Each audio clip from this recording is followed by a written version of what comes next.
Hello, everyone. Welcome back to the channel, The English Castle. And my warm and heartfelt New Year wishes to each one of you.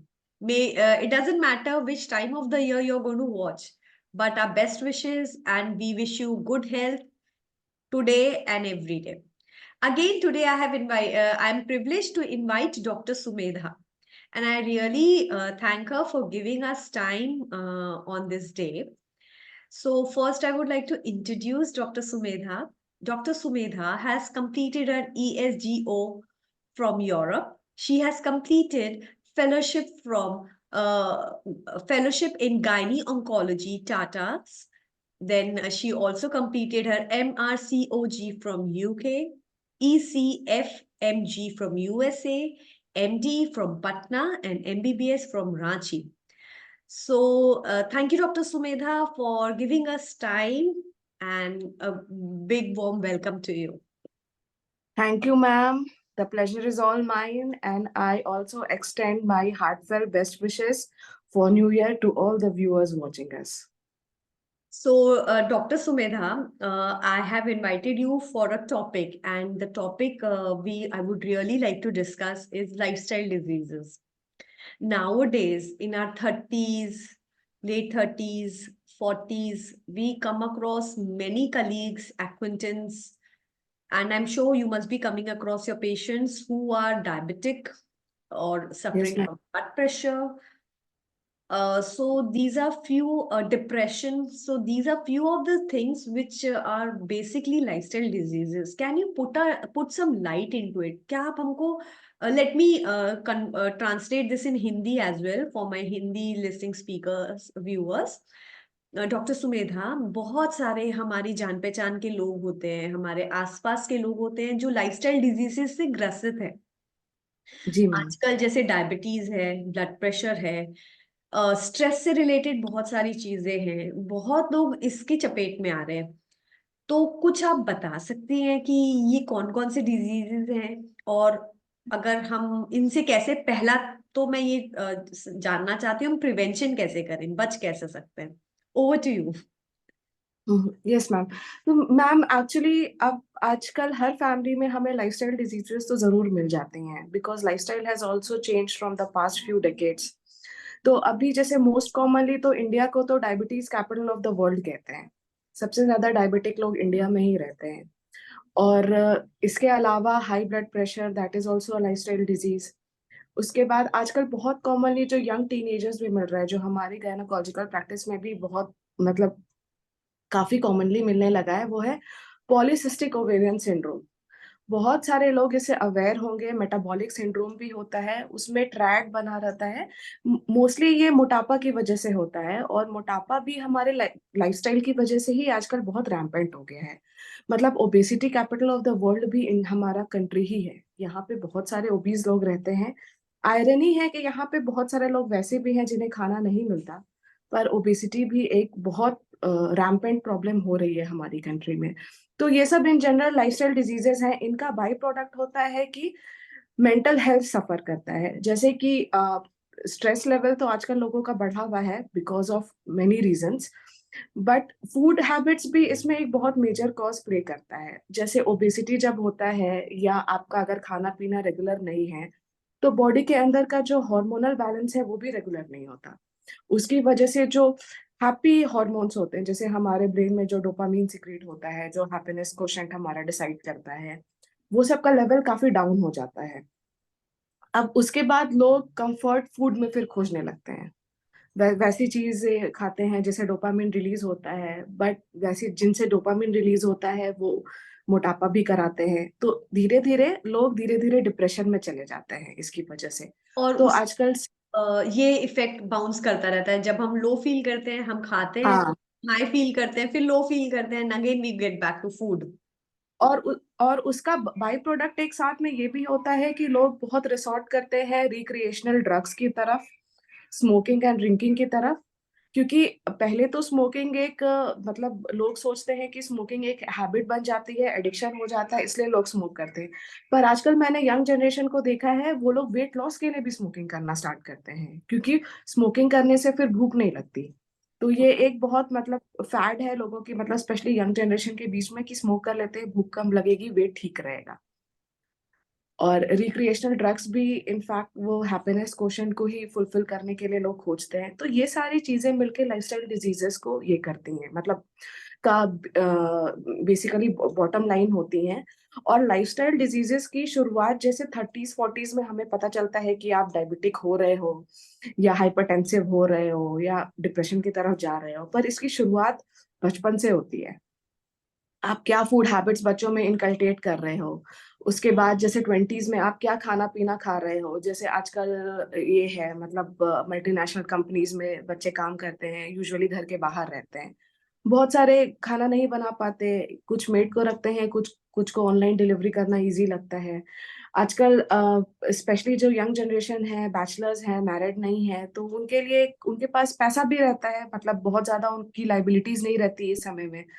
तो वो खाते हैं, fit भी रहते हैं, drink भी करते हैं, लाइफस्टाइल मतलब हैबिट्स भी उनकी बहुत रेगुलेटेड नहीं होती। तो उन्हें लगता है कि ठीक है, मतलब कोई प्रॉब्लम नहीं है, पर ये प्रॉब्लम आज नहीं आएगी आपको। ये हैबिट जो आपने डेवलप किया है, ये डाउन द हैबिट लाइन। आपको 10 years के बाद आपको पता चलेगा। तो this is the down side. तो लाइफस्टाइल डिजीजेस की शुरुआत यहाँ से होती है actually. It's alarming and enlightening as well. Ma'am, can you just give us few things which are which diseases are under lifestyle diseases? Lifestyle diseases का basically definition ये है कि हर वो डिजीज जो हमारी लाइफस्टाइल की वजह से होती हो, और अगर हम अपनी लाइफस्टाइल चेंज कर लें तो उस डिजीज का इफेक्ट भी मॉडिफाई हो जाए, तो उसे हम लाइफस्टाइल डिजीज पे कहेंगे। जैसे अगर फर्स्ट एंड फॉरमोस्ट एग्जांपल अगर हम डायबिटीज का लें, तो डायबिटीज को पहले जमाने में राजरोग कहा जाता था। बहुत सारे लोग अभी भी सुने होंगे, क्योंकि वो कॉमन मासेस को नहीं होता था। कॉमन मासेस का क्या है, उन्हें तो मतलब they had to struggle a lot to make ends meet, मतलब खाना घर पे रोटी आ जाए मेहनत उसके लिए वाला बहुत। काम होता था, लेबर होती थी उसमें, आप हाँ, शरीर। मैनुअल लेबर भी इन्वॉल्व होता था, ये होता था। और स्ट्रेस के बारे में भी आज से आई थिंक 50-60 years पहले लोगों ने ज्यादा सुना नहीं था। सबके एक जैसे घर होते थे, बहुत सारे बच्चे होते थे, एक जैसे कपड़े खरीदाते थे, एक जैसे स्कूलों में जाते थे। कंपटीशन एंड कंपैरिजन वाला इन्वायरमेंट उतना नहीं रहता था, और लोग बहुत कोऑपरेटिव होते थे। लोग नेबर के घर में भी बच्चे छोड़ के चले जाते थे। जी। तो इसकी वजह से ये सब जो है वो जैसे एलीट का डिजीज बोला जाता था, कि ठीक है, अगर आपको मधुमेह हो गया है, डायबिटीज हो गई है, तो राज रोग है, मतलब आप काफी वेल ऑफ है। पर आजकल जो हमारा लाइफस्टाइल मॉडिफिकेशन जो हुआ है, जंक फूड, स्ट्रेस, इन सब की वजह से आजकल तो डायबिटीज इवन काफी 30s में भी लोगों में देखा जा रहा है। तो ये लाइफस्टाइल डिजीज एक है। उसके बाद हाई हाई ब्लड प्रेशर का स्ट्रेस से बहुत गहरा कोरिलेशन है। साथ में एक ये फैक्टर भी हमें कंसिडर करना चाहिए कि heart high blood pressure and heart diseases, जो हृदय की बीमारियां होती हैं, चेस्ट पेन, ये सब जो कभी कभी आगे जाके, जिन्हें कॉमन लैंग्वेज में हम हार्ट अटैक बोलते हैं, तो ये सब जो बीमारियां होती हैं, ये लाइफस्टाइल डिजीजेस होती हैं। और साथ में इनका जेनेटिक प्रिडिलेक्शन भी होता है। जैसे रूल ऑफ डेकेड्स फॉलो करती हैं ये सब बीमारियां। जैसे अगर हमारे दादाजी को अगर 70 years में हार्ट अटैक हुआ है या हार्ट की प्रॉब्लम हुई है, तो हमारे फादर को वो 60 years में होगी, एक डेकेड आगे शिफ्ट हो जाता है। ओके। और हमें वो 50 years में होने की पोटेंसी होती है। This is new for me. हाँ, तो इसीलिए मतलब ये जो रूल ऑफ डेकेड्स है, ये हार्ट डिजीजेस और हाई ब्लड प्रेशर में काफी मतलब कॉमनली फॉलो होता है। तो अगर आपकी फैमिली में डायबिटीज है, अगर आपकी फैमिली में हार्ट डिजीजेस है, तो लोग कहते हैं जेनेटिक है। ठीक है, डेफिनेटली जेनेटिक कंपोनेंट कुछ है, बट जेनेटिकल और फैमिलियल का दूसरा कोरिलेशन क्या हुआ कि आपका खान पान एक जैसा है, एक ही एंड घर में खाना सॉरी टू इंटरप्ट, बट मुझे लगता है अगर चल। हमारी जेनेटिक्स है तो we have to be more cautious, हमें और सतर्क रहना पड़ेगा। If it runs in the family, then हमारी और जिम्मेदारी होती है कि हम और अपने आप को ठीक रखें ताकि हम उस चीज से बच सकें। जेनेटिक्स अलोन तो 100% कंट्रीब्यूटर नहीं होता किसी भी डिजीज के डेफिनेटली, लिए। बट एक एड ऑन हो गया उसमें कि आपको हाँ, यू आर मोर और प्रोन। यस मैम, और साथ में जो फैमिलियल हैबिट्स हैं, जैसे खाना पीना, तो ये तो जनरली फैमिलीज में एक जैसा ही पाया जाता है, स्पेशली अगर बच्चे छोटे हैं तो जो पेरेंट्स खाते हैं, बच्चे भी यूजुअली वैसा ही लाइफस्टाइल लीड करते हैं। तो इसमें इन सब चीजों की वजह से भी काफी मतलब कॉमनली ये सब बीमारियां मिलती हैं। तो इसके लिए मतलब काफी केयरफुल रहना चाहिए। पॉलीसिस्टिक ओवेरियन सिंड्रोम आजकल यंग गर्ल्स को बहुत कॉमनली हो रहा है। पॉलीसिस्टिक ओवेरियन सिंड्रोम, उसमें क्या होता है कि जो मतलब पीरियड्स होते हैं जो मतलब लड़कियों का, वो टाइम पे नहीं आते कभी कभी जैसे। और उसका एक रीजन होता है कि आजकल जो यंग गर्ल्स का जो एवरेज वेट है वो हमारे प्रीवियस जनरेशन से ज्यादा है। आजकल यूजुअली लड़कियां आपको, या लड़के भी फॉर दैट मैटर, आपको थोड़े हेल्दी मिलते हैं यंग जी। एज से। तो उसकी वजह से जो हार्मोनल बैलेंस है बॉडी का वो इरेगुलर रहता है। तो उसके बहुत सारी लड़कियों को प्रॉब्लम होती है, facial hair, excessive hair growth, ये सब का। बॉडी का हार्मोनल बैलेंस भी गड़बड़ होता है। फूड हैबिट्स भी उनके ऑल्टर्ड होते हैं, लाइफस्टाइल, टाइम पे सोना, टाइम पे उठना, जो ग्रोथ हार्मोन्स का जो बैलेंस होता है, उनका एक सर्केडियम रिदम होता है। जैसे सारे हार्मोन्स एक टाइम पे रिलीज नहीं होते बॉडी से। जो ग्रोथ हार्मोन होता है वो बच्चे जब सो जाते हैं उसके बाद, जब पीक उनकी नींद होती, सोने के 2-3 घंटे के बाद ग्रोथ हार्मोन्स रिलीज होते हैं। और वो डिटरमाइन करते हैं कि बच्चे की हाइट कितनी ग्रो करेगी। ओके। जेनेटिक फैक्टर, पर ये सब चीजें भी बहुत मैटर करती है। अब तो आजकल बच्चे अ, एक दो ये बजे रात में सो। हाँ, अगर यस मैम। बच्चे रात को टाइम पे नहीं सो रहे, जो अक्सर स्कूल हाँ एज में हम देखते हैं, अरे बच्चे हमारे यहाँ तो लेट ही होता है, तो वो सोते हाँ। हैं में सो जाता है, then it is harming them. Then उनकी ग्रोथ प्रॉपर नहीं हो रही, प्लस आप रात में ज्यादा जग रहे हो तो स्ट्रेस हार्मोन्स का लेवल बढ़ रहा है बॉडी में। जो ओके। स्टेरॉइड्स, उनको स्ट्रेस हार्मोन्स भी कहते हैं क्योंकि वो स्ट्रेस के समय रिलीज होते हैं, कोप करने के लिए स्ट्रेस को। तो ज्यादा रात तक अगर आप जगते हैं तो वो भी बॉडी के लिए एक बहुत बड़ा स्ट्रेसर है, क्योंकि बॉडी की जो नॉर्मल बनावट है वो इसलिए नहीं है कि आप रात में जगो ज्यादा देर तक। It is anti nature then. हम यस, तो स्ट्रेस हार्मोन्स जो रिलीज होते हैं बॉडी में, वो स्ट्रेस हार्मोन्स के उनका जो रिएक्शन होता है स्ट्रेस का, कि आप स्ट्रेस में कैसे कोप करो। तो स्ट्रेस में आपको एनर्जी की जरूरत होती है, आपका बॉडी पूरा अटेंटिव मोड में होता है। तो आप एनर्जी एक्सपेंड नहीं कर रहे होते, आप एनर्जी कंजर्व कर रहे होते हैं। तो उस केस में भूख भी लगती है, आप खाते भी हो और आपका वेट भी बढ़ता है, मेटाबॉलिज्म स्लो हो जाता है। Ma'am, did you speak about PCOD, ovarian, yes. That हाँ, इज उसी का नॉमेनक्लेचर आजकल पॉलिसिस्टिक ओवेरियन सिंड्रोम है, PCOS. okay, PCOS. Ma'am, one more thing. Nowadays, like exams are around the corner, especially board exams. जो हम्म। Ninth और tenth और twelfth के students जो अपियर करेंगे, तो उनका तो मैंने अधिकतर बच्चों में यही पैटर्न देखा है, लेट नाइट्स है, अर्ली मॉर्निंग्स तो बिल्कुल नहीं है, लेट नाइट्स है और लेट मॉर्निंग्स है। Late mornings is hmm. Also like around 11। So I am, hmm. तो ये उनकी लॉन्ग रन में उन्हें बहुत हिट करेगा। यस मैम, एक्चुअली क्या है ना, इसमें एक दो बात मैं और ऐड करना चाहूंगी। ऑफ लेट मैंने कुछ पेशेंट्स को, अपने कुछ यंग पेशेंट्स को वैसा देखा है 15-16 ईयर्स के एज ग्रुप में, जो जिन लोगों के लिए बोर्ड एग्जाम बहुत बड़ा स्ट्रेसर हो जा रहा है। मतलब एक दो को तो मैंने देखा कि उन्हें एक ईयर ड्रॉप लेना पड़ा क्योंकि इतना बड़ा स्ट्रेस था, और वो एंटी डिप्रेसेंट्स में भी शिफ्ट हो गए। ओ माय गॉड, दैट तो इज। इसके लिए मैं बहुत बहुत मतलब सीरियसली पेरेंट्स को भी बोलूंगी, और अगर बच्चों को भी बोलूंगी, if they are watching the video, कि please don't compare yourself with others, please please don't do that. मैं छोटा सा एग्जांपल देती हूँ। My daughter is in class 2। तो हमारा जैसे कभी भी कॉन्फ्रेंसेस में घूमना होता है, कुछ होता है, तो मैं सोचती हूँ कि बेटी को भी साथ में ले जाऊं, क्योंकि हम एक्चुअली यूजुअली थोड़ा कम ही टाइम दे पाते हैं बच्चों को। तो उसमें कभी कभी उसे क्लासेस भी मिस होते हैं स्कूल के। तो अभी जैसे उसका जब रिजल्ट आया तो मैंने देखा कि ठीक है, she got decent marks, but जो उसे क्लास की टॉपर थी, शी गॉट 99.8% मार्क्स। तो क्लास 2 में अगर आप बच्चे को 99.8% मार्क्स दिलवा रहे हो, और उसके बाद आप अपने साथ में वो बच्चों को आप ये भी सिखा रहे हो कि you you only have to speak with kids who come between rank 1 to 5, और आप बाकी बच्चों से बात ना करो। और जो क्लास की टॉपर है, वो उसकी मदर ने पूरे समर वेकेशन उसको 5 टाइम्स रिविजन कराया है पूरे सिलेबस का। आपने तो बच्चे का बचपन छीन लिया ना। उसके बाद बाकी जो पेरेंट्स हैं, उनको देख के कॉम्प्लेक्स हो रहा है कि उस बच्चे ने 99.8% लाया है, किसी का बच्चा 90% भी मार्क्स लाया है, तो उसे लग रहा है कि वो लाया है तो उसके बच्चे क्यों नहीं ला पा रहे हैं। तो they start faulting their parenting, और बच्चे को भी लग रहा है कि वो इतना ब्राइट है। तो प्लीज इस साइकिल में बच्चे को जाने से पहले ही आप बाहर कर लो। You tell your child कि irrespective whether the child gets 90%, whether the child gets 99%, or whether he gets 60%, उसे वैसा ही प्यार मिलेगा। वैसा ही इम्पोर्टेंस, वैसा ही रिस्पेक्ट मिलेगा।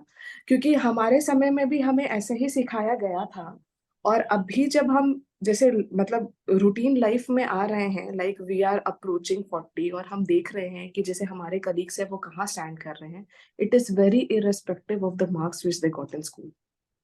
क्योंकि स्कूल आपका सारा टैलेंट कभी टेस्ट ही नहीं करता। ये तो बस मैं एक मैसेज देना चाह रही थी पेरेंट्स को। तो इसमें जो अब बोर्ड एग्ज़ाम के जो एग्ज़ाम्स होते हैं, उसमें काफ़ी पीयर प्रेशर होता है लोगों में। और इनफैक्ट मैंने तो आजकल देखा है कि फ्रेंड ग्रुप्स भी वैसे बन जाते हैं कि जो टॉपर्स हैं वो उन्हीं के साथ बात करते हैं, जो मीडियोकर्स हैं वो उन्हीं के साथ बात करते हैं। टीचर्स भी उन्हीं पे ज़्यादा ध्यान देते हैं, जो चिल्ड्रन स्ट्रगलिंग हैं, उनको तो ना टीचर्स का अटेंशन मिलता है, ना पेरेंट्स का लव मिलता है। तो वो काफ़ी प्रेशर में होते हैं कि they have to prove themselves, और और नहीं आइडेंटिटी कर crisis, neglected, identity low crisis बहुत हो जाता लो है, लो सेल्फ। सेल्फ एस्टीम, और उसके बाद अगर नहीं हो पाता तो फिर they slip into depression. So this this is a very fine line, आपको बहुत विजिलेंट रहना चाहिए। Don't spy your child, but spend time with your child. उसे टाइम दीजिए और उससे पूछिए कि उसकी प्रॉब्लम क्या है, उसका मोबाइल फ़ोन मत चेक कीजिए, दैट इज या सो उसके message you have sent across. हम लोग यही करते हैं, क्या कर रहे हो, किसी बात कर रहे थे, क्या मैसेज आया, कौन, अरे वो तो बिल्कुल पढ़ता नहीं है, मत बात करो, आई हैव नहीं, सीन। या पेरेंट्स क्या करते हैं, फ्रेंड को कॉल करते हैं और पूछते हैं ये क्या कर रहा है। तो फिर हाँ। वो उस बच्चे को जब पता चलता है तो उसे बहुत बुरा लगता है कि मेरे पेरेंट्स सब जगह जाके क्यों पूछ रहे हैं मेरे एंड बारे में। You don't have that rapport with your child, आपके अपने बच्चे से आपकी वो बात नहीं हो रही, तो आप ही के ऊपर क्वेश्चन है, पेरेंट्स के ऊपर ये क्वेश्चन है कि आपने अपना वो रैपो क्यों नहीं जनरेट किया। सो या एंड एक एक चीज और मैं बोलना चाहूंगी, also please don't preach your child. आप जैसे हैं बच्चा वैसा ही निकलेगा। बच्चा देख के ही सीखता है, बच्चा सुन के नहीं सीखता। That's right. तो ये एक चीज़ है। बोर्ड एग्ज़ाम्स में तो ऑब्वियसली एग्ज़ाम के 1 दिन पहले तो स्ट्रेसर्स होते हैं, रात तक बच्चा जगता है, तो वन्स इन अ व्हाइल जैसे 10-15 डेज़ का स्पैन है तो एक्सेप्टेबल। बट अगर आप इसको रूटीन लाइफ़स्टाइल बना लो कि आप, बहुत सारे बच्चे रात में सो ही नहीं पाते, मैंने देखा है, वो मोबाइल फ़ोन में खेलते रहेंगे, वो लैपटॉप में कोई लेट नाइट मूवी देखते रहेंगे, रूटीन लाइफ़स्टाइल बन जाता है कि वो 3 o'clock सो रहे हैं, फिर दोपहर में 12 बजे उठ रहे हैं। तो for long run this lifestyle is very, very bad. तो इसके लिए आप एक ये चीज़ कर सकते हो कि आप, अगर आपको रात में नींद नहीं आ रही, you start waking up early. आप अगर मन बना लो और आप अर्ली उठो और एक्सरसाइज़ करो। कोई भी एक एक्सरसाइज़, फ्रेशन अप। आप अगर जिम जाते हो या जिम नहीं भी जाते हो, आप योगा करो, आप वॉकिंग करो। Adopt some healthy lifestyle and wear out your body. थको थोड़ा, क्योंकि बैठ के आप बस बैठ रहे हो, खा रहे हो और पढ़ाई कर रहे हो। That is not enough. For जैसे हाउसवाइफ्स के लिए भी ये मैं बोलना चाहूँगी, बहुत कॉमनली वो बोलती है, हम तो घर का सारा काम करते हैं। नो डाउट आप घर का सारा काम करते हैं, but that is not exercise. उससे आपका वेट लॉस नहीं होगा। तो आप एक्टिव कुछ एक्सरसाइज़ इंक्लूड करो। अगर आप ऑफ़िस में दिन भर बैठते हो, that is also not exercise.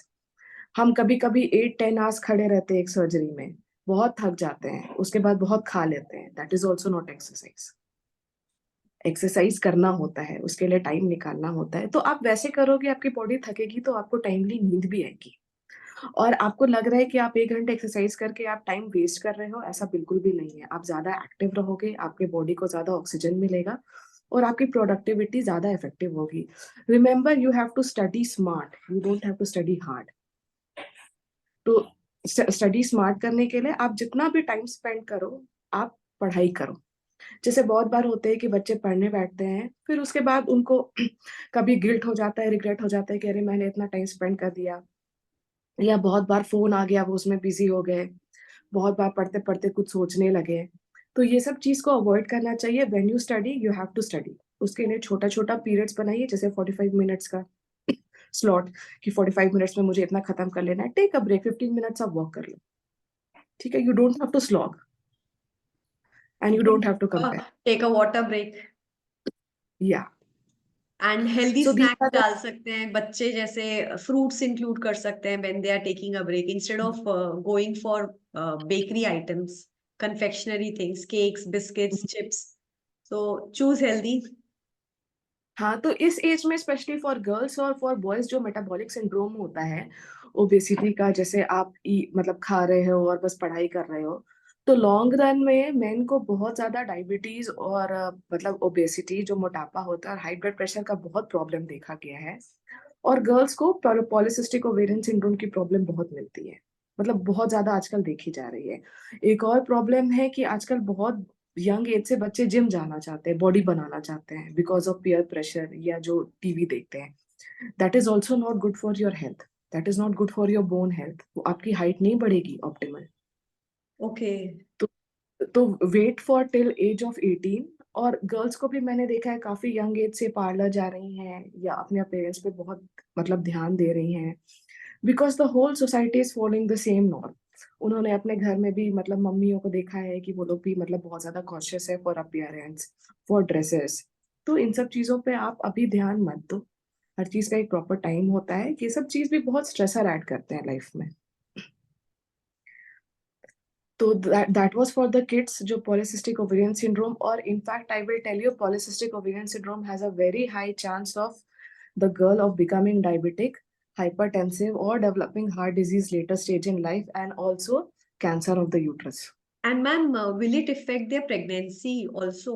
Like, will Yes, they and difficult? most of it becomes difficult to get pregnant, पर ये कहना मुश्किल है कि कितनी डिफिकल्टी होगी।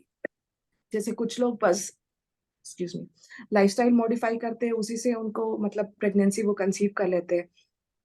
It is a common dictum कि आप 5% भी अपनी का बॉडी वेट रिड्यूस कर लें तो आपका जो नॉर्मल जो रिप्रोडक्टिव सिस्टम है वो हेल्दी फंक्शन करने लगता है। Okay. Only 5% body weight. इतना ज्यादा वेट का इंपॉर्टेंस होता है फॉर नॉर्मल हार्मोनल बैलेंस। और कभी कभी किसी किसी केसेस में आर्टिफिशियल मेथड्स अडॉप्ट करने पड़ते कंसीव करने के लिए, या कुछ बस कुछ लोगों को सिर्फ मेडिसिन भी देनी पड़ती। But this is what I am trying to tell you कि जो आजकल हेल्थ केयर और फार्मा इंडस्ट्री है, it is thriving on the lifestyle modifications which people are having nowadays. ये सब बीमारियां तो आपने खुद की जनरेट की हुई है, अपने अपने लाइफस्टाइल से, अपने खाने पीने से, अपने सोने उठने के हैबिट से, अपने स्ट्रेसर्स की वजह से। और उसको ठीक करने के लिए आपको मेडिसिन लेनी पड़ रही हैं। तो क्यों ना आप हेल्दी लाइफस्टाइल अडॉप्ट करके एक्सरसाइज करके आप खुद अपने आप को ही मॉडिफाई कर लो। That would be because good. कोई भी मेडिसिन आप लेते हो ना, that doesn't substitute your good habits. वो बस बॉडी को सपोर्ट कर रहा है, but let the body heal itself. That's right. That is what I would to say. Okay. Ma'am, I have another question. We as teachers in the school fraternity, we wake up early. We are always in a rush. We are always pressed with lots of work. बहुत काम है. Teaching में बहुत ज़्यादा चीजें होती हैं. Involved physical, mental, alertness, long hours of working है. When we come back home, we are piled up with correction, and we have other jobs as well other than teaching. हम extra yes ma'am. Tuitions classes लेते हैं, या बहुत extended family है, उनको भी time देना है. We don't find time for exercise. I know it is wrong, it is unhealthy, but how can you help me with this? कि जैसे अर्ली मॉर्निंग है, हमें तो 6 बजे घर से निकलना है, रेडी लंच फैमिली का बना के, और शाम आते आते 3 बज जाएंगे. उतने उसके आने के बाद मेरे पास टाइम नहीं है, एनर्जी नहीं है, तो उस लाइफस्टाइल में मैं कैसे अपने आप को हेल्प करूं? मेरे पास तो टाइम ही नहीं है एक्सरसाइज का, या मेरे मैम फ्रेटर्निटी या ऑफिस गोइंग पीपल की भी ये सेम. प्रॉब्लम हो सकती है। They have to leave early, specially metros में तो उनका ट्रैवल टाइम ही 1.5 आवर्स होता है वर्क That's प्लेस true, के लिए। that's true. Dr. तो Sumit, उस I will take a break as this session is getting over. We'll catch you in. Yes ma'am. Okay, okay ma'am.